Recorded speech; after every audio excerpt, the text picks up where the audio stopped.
So today I'm going to teach you how to make a super easy artichoke pasta. Now this is one of those 30-minute or less types of meals. You can make this after work any day of the week, and it really is a super easy meal that has a lot of nutrients, a lot of amazing flavors. Okay, it is a pasta. For the pasta part, we are using whole wheat. This is Barilla whole wheat penne. I like to use whole wheat or like a red lentil pasta, a chickpea pasta, things like that. We try to avoid plain old white pasta because it just doesn't have a lot of the nutrients that we feel are really important. You're also going to want some kale or spinach. Now, if you're going to use spinach, you can use the fresh or frozen. The frozen spinach in the 10-ounce frozen package is totally fine. I use that all the time, but this happens to be kale. It's about 2 cups roughly chopped. I'm going to be using 1 cup of chickpeas. Now you can use the bean of your choice if you really want to, but chickpeas are great for this. They just seem to really work in this dish. I'm going to use 3 tablespoons of capers, 1 tablespoon of lemon juice, black pepper to taste. This is probably about, I don't know, a teaspoon or so. I have fresh basil from our garden. If you want to use dried, you can totally use dried. It's about, maybe 2 tablespoons. If you're using dried, you probably only need 1 tablespoon. My recipe written down calls for 3 cloves of garlic. So I'm using 5 cloves of garlic because that's just how I do things. Half an onion, chopped. Yeah, pretty simple stuff. And then we have sun-dried tomatoes. This is about a half cup. This is to taste. If you don't like sun-dried tomatoes, you can use regular tomatoes if you want to. And then we have the star of the show, which is artichokes. Now these happen to be just the hearts, which is what you want. Artichoke hearts, they were stored in water, not oil. That's critical because the oil is just going to add a lot of fat that you really don't want in this dish. So these came canned in water, no problem. And I just quartered them up and we're good to go. Also, you're going to want some veggie broth. Now, if you happen to have the homemade veggie broth that we did from vegetable scraps, that is ideal for this and it's what we use most of the time. So, to get started, I'm going to be using my cast iron skillet here, and right now it's at about 333 degrees. So I'm going to turn that temperature down ever so slightly because I don't need it quite that hot. And this is a no oil cooking technique for this recipe, so you won't be seeing any oil. But what I'm going to do is take my onions and drop them right in. And you hear that sizzle, that's how you know it's hot enough. Move them around. Smack them around a little bit, make sure they all break up.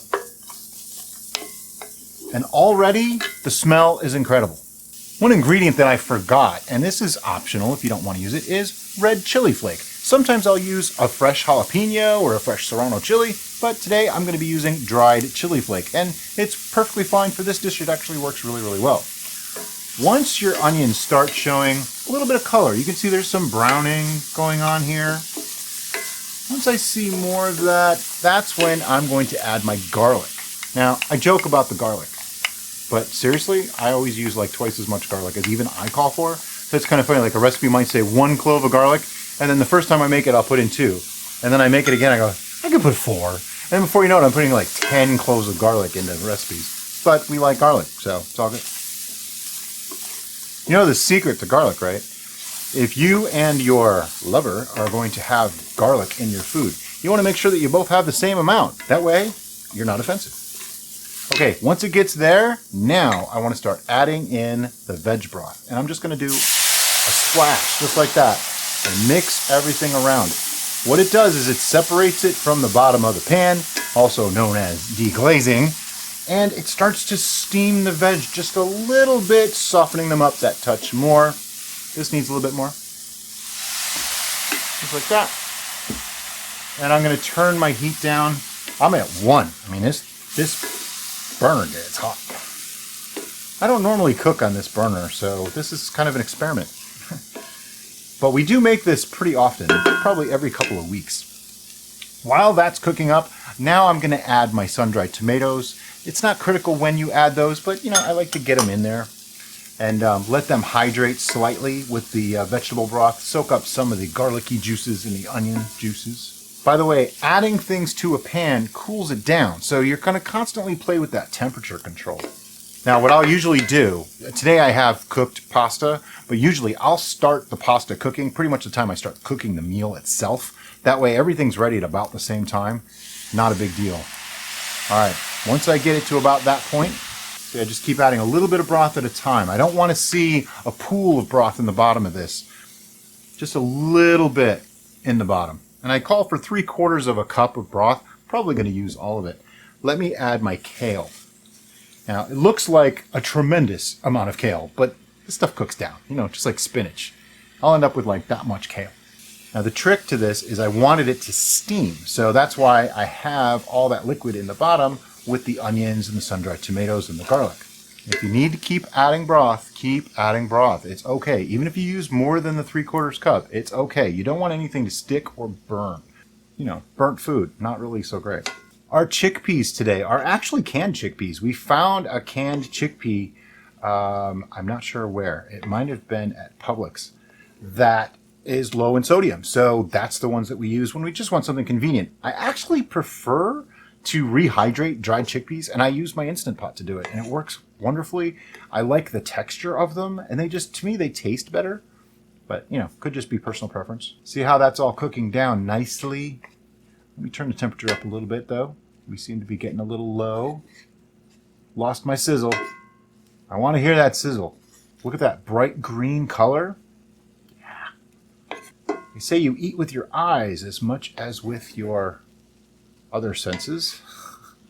So to me, it's important for it to be an attractive plate. Non più tra I farfalloni amoroso, notte giorno di torno girano, delle belle turbando al riposo.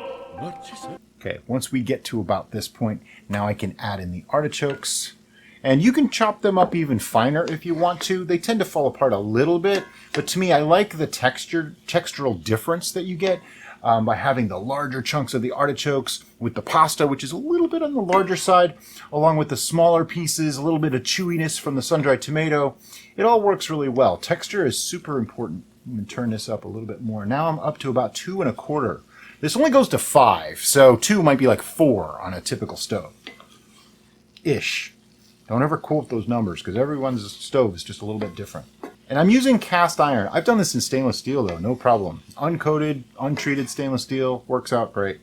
I don't worry about it. It doesn't stick. Takes a little bit of practice, but once you get it down, then I'm going to add in my capers. I'm going to add the chickpeas.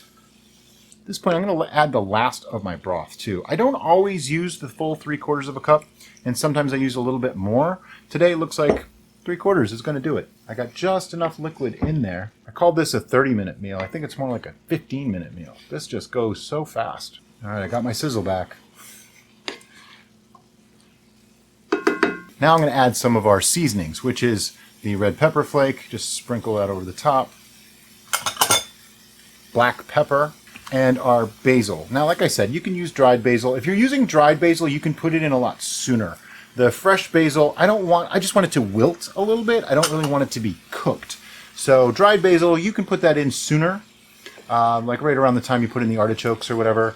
That way it kind of rehydrates a little bit and you won't be eating like, you know, eating a dry piece of leaf. This smells amazing already.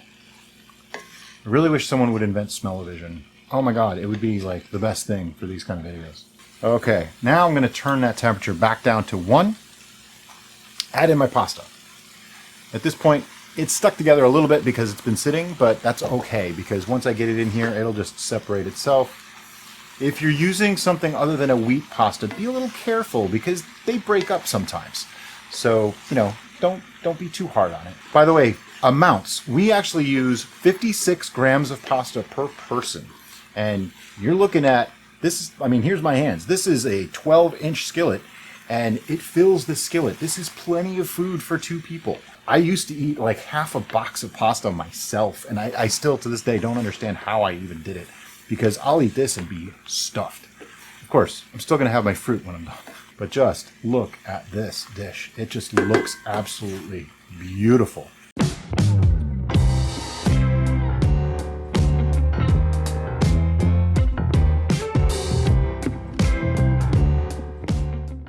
And yes, we still have one more ingredient to put in. I know. I saved the lemon juice for last, and there's a good reason for that. It's because it sort of evaporates, and I don't want it to lose that flavor. So I'm just going to pour it over the top now that my pasta is in and everything's in there. And it keeps a little bit of the freshness to it, rather than having more of a cooked taste. And now I'm going to turn off that heat, and this is ready to plate. All right, so let's get some of this into a bowl. The smells are incredible. You can smell the sun-dried tomatoes, you can smell the capers, the lemon juice. Everything comes through in this, and that's what makes dishes like this amazing. There's so many flavors going on that you don't realize, like, this is healthy. And being that we are meat-free, dairy-free, egg-free, we don't put cheese on our pasta anymore. Instead, I use nutritional yeast, which is not really the same as putting cheese, but it does offer a similar umami flavor to cheese, and it gives a little bit, whoop, don't smash the bowl, and it gives a little bit of a textural component, much like it as well. So we like it, and it's something that adds a little extra protein to the meal as well. Plus, this is a fortified version, so it actually gives a little bit of B12. Now, let's just get in here, get a little bit of everything on one bite, which is hard to do sometimes. All right, there we go.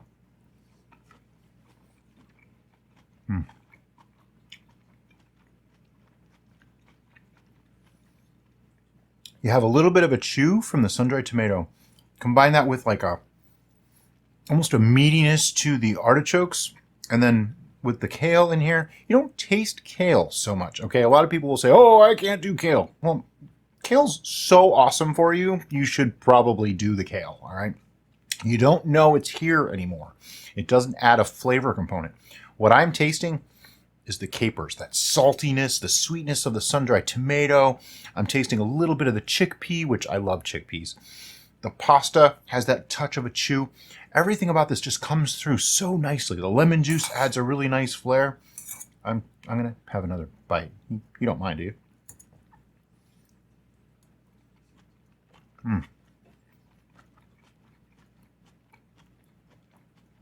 Then there's just a little bit of a kick from the chili flakes in there. Makes it just, everything blends together so nicely. This is a really nice Mediterranean style dish, I would say. I don't know that I'd call it Italian so much, but yeah, I could see this being an Italian style dish. It just seems to work really, really well. And as you see, I mean, I put a little bit in this bowl. There's still so much left. So, Derek and I are going to, we're going to eat this because it's like, yeah, it's just about dinner time. Anyway, thanks for watching, guys. If you like this video, look up. There's another one up there. You might like that one too. If you have questions about anything that I did in this video, leave them in the comments below. I try really, really hard to get to all of your comments and questions and see if I can help you out. Thanks again. Have a great day.